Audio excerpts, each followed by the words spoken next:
Tous les partis politiques enchaînent les meetings pour tenter de convaincre avant le premier tour. Ce qui est sûr, c'est que je ne ferai pas, comme certains, du saupoudrage politique avec contrat d'apprenti salarié, a déclaré la tête de liste Te Ora Api au Polynésia, Marcel Tuyani. Au centre de son programme, la famille et la citoyenneté. On fait le tour tout de suite des autres grands axes de développement qu'il propose avec Brigitte Olivier et Terhaunu Hivernoudon. Te Ora Api au Polynésia, traduction la promesse d'une nouvelle vie en Polynésie, c'est le programme du premier de liste Marcel Tuyani qui s'articule en 6 axes, l'éducation, la famille, le travail, le logement, la santé et environnement et l'administration. Avec 35% de décrochage scolaire et 40% d'illettrisme, l'éducation se définit comme la priorité du candidat qui propose notamment de développer les filières primaires et de mettre Internet à portée de tous les étudiants. Pour la protection de la famille et de ses valeurs, Te Ora Api préconise la création d'une école des parents et de développer les services destinés aux personnes vulnérables. Au chapitre du travail, 2 mesures phares, la protection de l'emploi local à diplôme égal et le lancement de chantiers rapidement réalisables, donc à échelle humaine. L'accès au logement doit être simplifié avec des aides efficaces pour les jeunes en difficulté.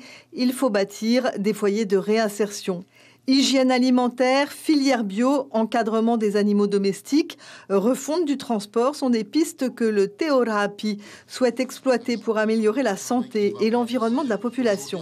Enfin, l'administration, qui coûte 40 milliards par an, doit être décentralisée et l'objet d'audit afin de surveiller le bon usage de l'argent public. Au centre des préoccupations de Marcel Tuyani, la famille et d'autres mots-clés, réconciliation, éducation, identité, respect, solidarité et culture. Les réseaux sociaux, une niche d'électeurs en puissance. Les partis politiques n'ont pas l'intention de passer à côté. Chacun adapte son message pour qu'il corresponde au format Internet. Le spécialiste du langage social 2.0 version littéraire, Stéphane Ratino, nous explique tout. Image signée Patrick Tintin. C'est une histoire racontée, pas trop de mise en scène, une saisie sur le vif de la vie quotidienne, sans maquillage. Allez, on sourit. 3, 2, 1, ça tourne, silence.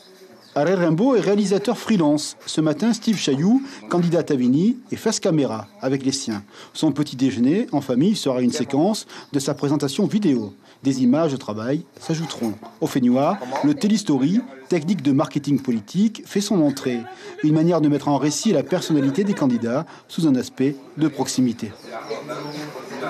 On était déjà parti sur le même esprit de transparence, de pureté, d'humanité avec la campagne précédente de Moetai Broderson aux députations l'année dernière. Donc là, c'est simplement une continuité en fait de la ligne de conduite du Tavini Wirattira en termes de communication. En Polynésie, l'oralité appartient à une tradition séculière. Elle n'interdit en rien l'usage des médias sociaux.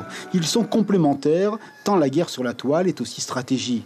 Le Tavini a beaucoup investi ce terrain du virtuel, un code graphique reconnaissable, une fréquence régulière de messages.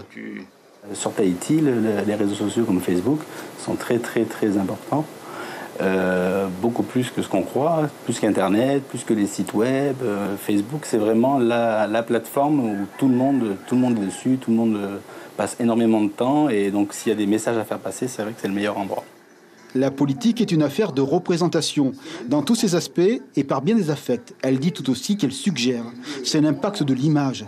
En choisissant 17 candidats pour ces vidéos, le Parti de l'Indépendance adresse un message aux électeurs. L'engagement politique et a fortiori l'engagement politique polynésien doit ressembler aux Polynésiens au quotidien.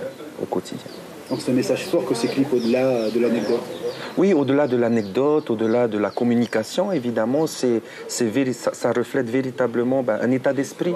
Et je pense aussi une manière peut-être nouvelle de faire de la politique. Le vote est une affaire de croyance, de circonstances, une alliance du temps et de l'à-propos, là où la tradition tutoie la modernité, dans l'écriture du moment. Et plus que 10 jours avant le premier tour, y aura-t-il un second tour? Et si oui, quelles seront les alliances?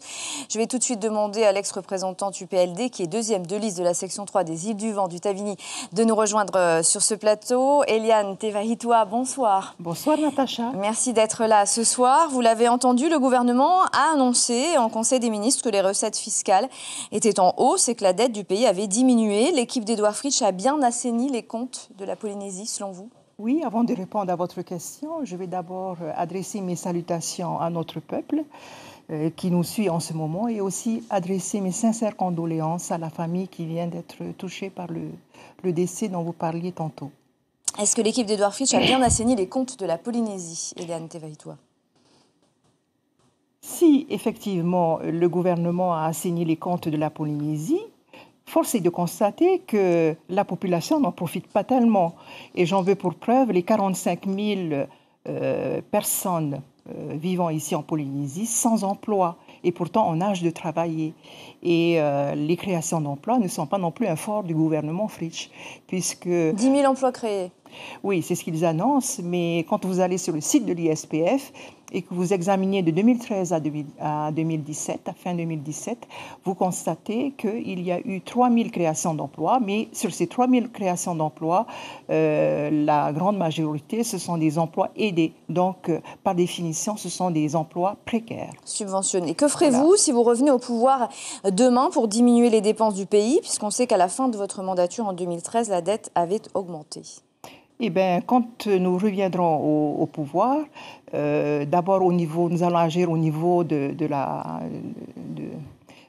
emplois, en ce sens que le gouvernement doit favoriser la création d'emplois aussi bien par les entreprises que le fait que des Polynésiens créent eux-mêmes leur propre société ou entreprise unipersonnelle. Parce que quand on observe le marché de l'emploi au niveau du secteur public, bon, on dégraisse plutôt que l'on recrute. Et donc, il est important qu'il y ait un peu un changement de mentalité.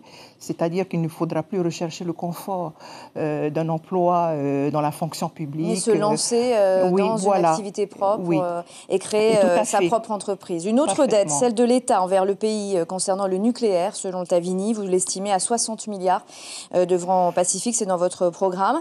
Est-ce que l'État ne les a pas déjà payés via la fameuse dette nucléaire de l'après-CEP, sanctuarisée aujourd'hui dans le statut et versée chaque année depuis 1996 ? Les 60 milliards, ce n'est pas le Tavini qui l'affirme, ce sont les données de la CPS, ce sont les dépenses de maladie par rapport... Ça figure dans votre programme, oui, vous les avez tout à fait, mais on a repris les chiffres de la CPS. Cela concerne les dépenses de santé par rapport aux cancers. Au traitement des cancers. Voilà, parfaitement, les cancers potentiellement radio-induits. Et si on examine ces chiffres-là ne sont que partiels, puisqu'elles ne prennent en compte... Vous dites potentiellement radio-induits, c'est-à-dire que pour l'instant, que j'essaie quand même de rester, d'avoir un minimum de neutralité par rapport à cela. Hein.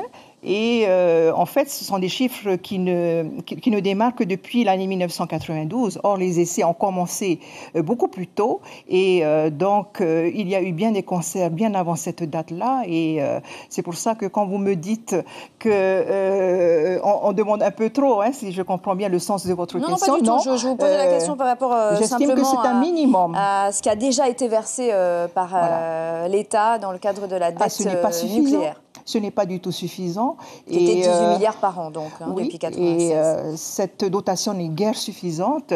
Quand vous voyez que le ratio de cancer comparé à la population est en augmentation, quand on prend les chiffres de 1995 et que l'on voit ceux de 2015.